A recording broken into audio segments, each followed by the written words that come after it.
യാതൊരു വിഷയവും ഉണ്ടായിട്ടില്ല. കേന്ദ്ര കമ്മിറ്റി പാനല് പൂർണ്ണമായിട്ട് അംഗീകരിക്കുകയാണ് ചെയ്തത്. മത്സരിച്ച സഖാവിന് 31 വോട്ടുണ്ടായിരുന്നു. അത് നിങ്ങളോട് പറയുന്നതിനകത്ത് പ്രശ്നമൊന്നുമില്ല.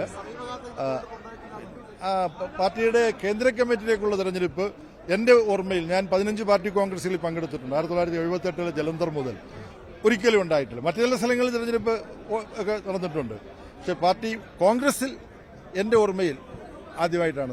ശ്രീമതിക്ക് ഒരു ഇളവ് ഇപ്പോൾ നൽകിയിരിക്കുന്നത് കാണുന്നുണ്ട്. അതെന്തുകൊണ്ടായിരുന്നു? ജനാധിപത്യ മഹിളാ അസോസിയേഷന്റെ അഖിലേന്ത്യാ പ്രസിഡന്റാണ്. ആ ഉത്തരവാദിത്വത്തിൽ അവർക്ക് ഇന്ത്യയിലുടനീളം നിന്ന് പ്രവർത്തിക്കുന്നതിന് കേന്ദ്ര കമ്മിറ്റി അംഗം എന്നുള്ള പാർട്ടിയുടെ അംഗീകാരവും പ്രവർത്തനങ്ങൾക്ക് സഹായകമാകും. ജനറൽ സെക്രട്ടറി എന്ന നിലയിൽ അങ്ങയുടെ മുമ്പിലെ ഉത്തരവാദിത്തങ്ങളും വെല്ലുവിളികളും എങ്ങനെയാണ് ശ്രീ എം എ ബേബി? യഥാർത്ഥത്തിൽ രാജ്യം ഇന്ന് അഭിമുഖീകരിക്കുന്ന വെല്ലുവിളിയാണ് പാർട്ടിയുടെ മുമ്പിലുള്ള വെല്ലുവിളികൾ. പാർട്ടി കോൺഗ്രസ് എടുത്ത തീരുമാനങ്ങൾ രാജ്യത്തുള്ള ഏതാണ്ട് ഒരു 80,000-ൽ കൂടുതൽ പാർട്ടി ബ്രാഞ്ചുകളുണ്ട്. പിന്നെ ഇന്റർമീഡിയറ്റ് കമ്മിറ്റികളുണ്ട്. ഈ കമ്മിറ്റികൾ എല്ലാം സജീവമായി പ്രവർത്തിച്ചു കഴിഞ്ഞാൽ പാർട്ടി കോൺഗ്രസ് കൈക്കൊണ്ട രാഷ്ട്രീയ തീരുമാനങ്ങൾ നടപ്പാക്കാൻ കഴിയും. സംഘടനാപരമായ ഒരു പുനരുജ്ജീവനത്തിലേക്ക്, പുനർശാക്തീകരണത്തിലേക്ക് പോകേണ്ടതുണ്ട് എന്നാണ് പാർട്ടി കോൺഗ്രസിന്റെ സംഘടനാപരമായ കാര്യങ്ങളിലുള്ള അഭിപ്രായം.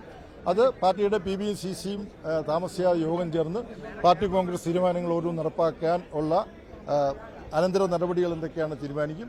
അപ്പോൾ നിശ്ചയമായും ഇന്ത്യൻ രാഷ്ട്രീയത്തിൽ CPIM-ന്റെ ഇടപെടൽ ശേഷി വർദ്ധിപ്പിക്കാൻ ഈ പാർട്ടി കോൺഗ്രസിന്റെ തീരുമാനങ്ങളിലൂടെ കഴിയുമെന്നാണ്. കേരളത്തിൽ നിന്നാണ് താങ്കൾ വരുന്നത്. പക്ഷേ ദേശീയ തലത്തിൽ നമുക്കറിയാം കോൺഗ്രസുമായി ഒരു ഏറ്റുമുട്ടൽ എപ്പോഴും കേരളത്തിലുള്ളതാണ്. പക്ഷേ ദേശീയ തലത്തിൽ കോൺഗ്രസുമായി ഒരു സഖ്യം വേണം. സുർജിത്തിന്റെയും സീതാറാം യെച്ചൂരിയുടെയും ഒക്കെ പാത നമുക്ക് പിന്നിലുണ്ട്. അങ്ങനെ നോക്കുമ്പോൾ ദേശീയ തലത്തിലുള്ള സഖ്യങ്ങൾക്ക് അതിനുവേണ്ടി പ്രവർത്തിക്കാൻ താങ്കൾക്ക് ഈ കേരളത്തിലെ രാഷ്ട്രീയം ഒരു തടസ്സമാകും?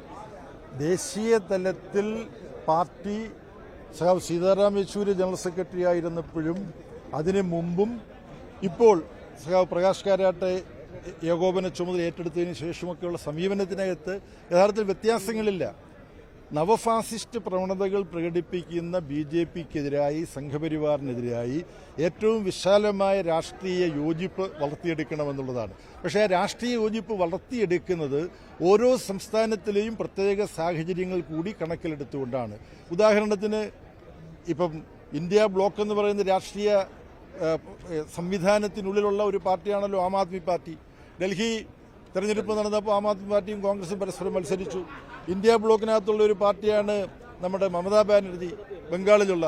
പക്ഷെ അവിടെ ത്രികോണ മത്സരമാണ് നടന്നത്. അപ്പോൾ ഓരോ സംസ്ഥാനത്തിന്റെയും പ്രത്യേകതകൾ കൂടി കണക്കിലെടുക്കേണ്ടതുണ്ട്. ഇപ്പൊ നമ്മൾ സംസാരിക്കുന്നത് മധുരയിലാണ്. ഈ മധുരയിൽ DMKയുടെ നേതൃത്വത്തിലുള്ള BJP വിരുദ്ധ രാഷ്ട്രീയ പോരാട്ട സംവിധാനത്തിൽ DMK നയിക്കുന്നു. ഒരു ഭാഗത്ത് CPM ഉണ്ട്, CPI ഉണ്ട്, കോൺഗ്രസ് ഉണ്ട്. അപ്പം ഓരോ സ്ഥലത്തെയും സാഹചര്യം അനുസരിച്ചിട്ടാണ് രൂപമെടുക്കുക. ഈ സമീപനത്തിനകത്ത് നേരത്തെ കുറെ കാലമായി പിന്തുടരുന്ന സമീപനമാണിത്. അത് തന്നെ മുന്നോട്ട് കൊണ്ടുപോകാൻ കഴിയും. പിണറായി വിജയൻ ഒരു ഇളവ് താങ്കൾ നൽകിയിട്ടുണ്ട് ഈ കേന്ദ്ര കമ്മിറ്റിയിൽ. അദ്ദേഹം തന്നെയായിരിക്കും അടുത്ത തെരഞ്ഞെടുപ്പിൽ കേരളത്തിൽ പാർട്ടിയെ നയിക്കുക. എന്താണ് ഇപ്പോൾ പിണറായി വിജയൻ കേരളത്തിൽ ഇടതുപക്ഷ ജനാധിപത്യ മുന്നണിയുടെ നേതാവാണ്, മുഖ്യമന്ത്രിയാണ്. സഖാവ് പിണറായി വിജയൻ സ്വാഭാവികമായും അടുത്ത നിയമസഭാ തെരഞ്ഞെടുപ്പിൽ ഇടതുപക്ഷ ജനാധിപത്യ മുന്നണിയെ രാഷ്ട്രീയമായ പ്രചരണത്തിലും സംഘടനാ കാര്യത്തിലും എല്ലാം നയിക്കും. ഒരു തുടർഭരണം കിട്ടിയാൽ അന്ന് ആരാണ് മുഖ്യമന്ത്രിയാകേണ്ടത് എന്നുള്ള കാര്യം ഇപ്പോൾ എന്തിനാണ് നിങ്ങൾ ഇത്ര ഒരു ഉദ്യോഗത്തോടുകൂടി ചർച്ച ചെയ്യുന്നത്?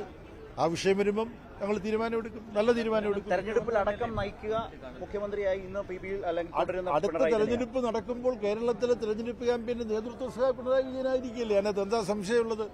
വേറെ ആരെങ്കിലും നിങ്ങൾക്ക് നിർദ്ദേശിക്കാനുണ്ടോ? തുടർഭരണം നേടിയെടുക്കാൻ വേണ്ടി പാർട്ടിയും ഇടതുപക്ഷ ജനാധിപത്യ മുന്നണിയും നടത്തേണ്ട പ്രവർത്തനങ്ങൾ നടത്തിയാൽ തുടർഭരണം കിട്ടുക തന്നെ ചെയ്യും. അങ്ങനെ തുടർഭരണം കിട്ടാനുള്ള പ്രവർത്തനങ്ങൾ നടത്തണമെന്നാണ് 24-ാം പാർട്ടി കോൺഗ്രസ് തീരുമാനിച്ചത്. പാർട്ടി ജനറൽ സെക്രട്ടറിയുടെ മുമ്പിലെ ഏറ്റവും പ്രധാനപ്പെട്ട ഒരു രാഷ്ട്രീയം, അതായത് ഈ സംഘ്പരിവാറിന്റെ ന്യൂനപക്ഷ വിരുദ്ധ രാഷ്ട്രീയത്തെ തുറന്നുകാട്ടുക എന്ന് പറയുന്ന ഒരു രാഷ്ട്രീയ ദൌത്യം ജനറൽ സെക്രട്ടറിയുടെ മുമ്പിലില്ല. കേരളത്തിൽ അതൊക്കെ പല രൂപത്തിൽ ഇപ്പോൾ വലിയ ചർച്ചയാവുന്ന സാഹചര്യം കൂടിയുണ്ട്. ഇപ്പോൾ ഈ പാർട്ടി കോൺഗ്രസ് മുന്നോട്ട് വെച്ചിട്ടുള്ള രാഷ്ട്രീയ കടമകൾ, അതിന് 3 ഭാഗങ്ങളുണ്ട്. ഏറ്റവും വലിയ വെല്ലുവിളി നവഫാസിസ്റ്റ് പ്രവണതകൾ പ്രകടിപ്പിക്കുന്ന സംഘപരിവാറിന്റെ ഭാഗത്തു നിന്നും കേന്ദ്ര ഗവൺമെന്റിന്റെ ഭാഗത്തു നിന്നുമാണ്. കേന്ദ്ര സംസ്ഥാന ബന്ധങ്ങളിൽ തന്നെ അമിതാധികാരപരമായ നയവുമായിട്ട് മുന്നോട്ട് പോവുകയാണ്. നരേന്ദ്രമോദി. അതുകൊണ്ടാണ് ഈ പാർട്ടി കോൺഗ്രസിന് സമാന്തരമായി കഴിഞ്ഞ ഇതേ പാർട്ടി കോൺഗ്രസ് 2-ാം തീയതി തുടങ്ങിയപ്പോൾ തൊട്ടടുത്ത ദിവസം 3-ാം തീയതി കർണാടകയിലെ സിദ്ധരാമയ്യ ഗവൺമെന്റിന്റെ പ്രതിനിധി ഉന്നത വിദ്യാഭ്യാസ മന്ത്രി കൂടി പങ്കെടുത്തുകൊണ്ട് 2 മുഖ്യമന്ത്രിമാർ സഖാവ് പിണറായി വിജയനും സ്റ്റാലിനും പങ്കെടുത്ത ഒരു സെമിനാർ ഇവിടെ നടന്നു. ഈ തുടർന്നുള്ള നാളുകളിൽ ഇത്തരത്തിൽ കേന്ദ്ര BJP ഗവൺമെന്റിന്റെ അമിതാധികാരപരമായ നവഫാസിസ്റ്റ് നയങ്ങൾക്കെതിരായിട്ടുള്ള പോരാട്ടം അത് CPIM കൂടുതൽ പ്രാധാന്യം കൊടുത്തുകൊണ്ട് ആ സമരം ഏറ്റെടുക്കണമെന്നുള്ളതാണ് ഒരു കടമ. രണ്ടാമത് CPIMന്റെ സ്വതന്ത്രമായ ശക്തി വർദ്ധിപ്പിക്കണം, ഇടതുപക്ഷത്തിന്റെ സ്വതന്ത്രമായ ശക്തി വർദ്ധിപ്പിക്കണം. 3 ജനജീവിത പ്രശ്നങ്ങൾ ഏറ്റെടുത്തുകൊണ്ട് ലോക്കൽ അടിസ്ഥാനത്തിലുള്ള സമരങ്ങൾ അവകാശങ്ങൾ നേടാൻ വേണ്ടിയിട്ടുള്ള ജനങ്ങളുടെ ദുരിതമനുഭവിക്കുന്ന ജനങ്ങളുടെ അവകാശ സമര പോരാട്ടങ്ങൾക്ക് നേതൃത്വം കൊടുക്കണം.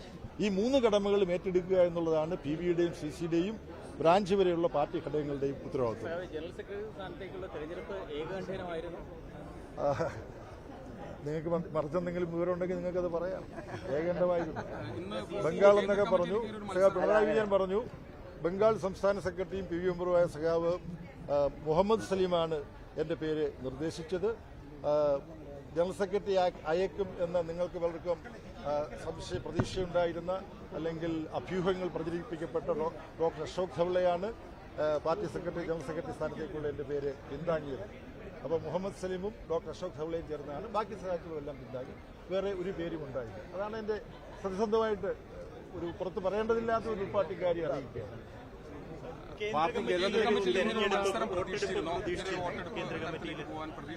ഇത് പ്രധാനപ്പെട്ട കാര്യമല്ലല്ലോ. അങ്ങനെ കൂടുതൽ കാര്യങ്ങൾക്ക് നമുക്കിപ്പോൾ പൊതുസമ്മേളനം നടക്കണ്ടല്ലോ. അങ്ങോട്ട് പോകാം.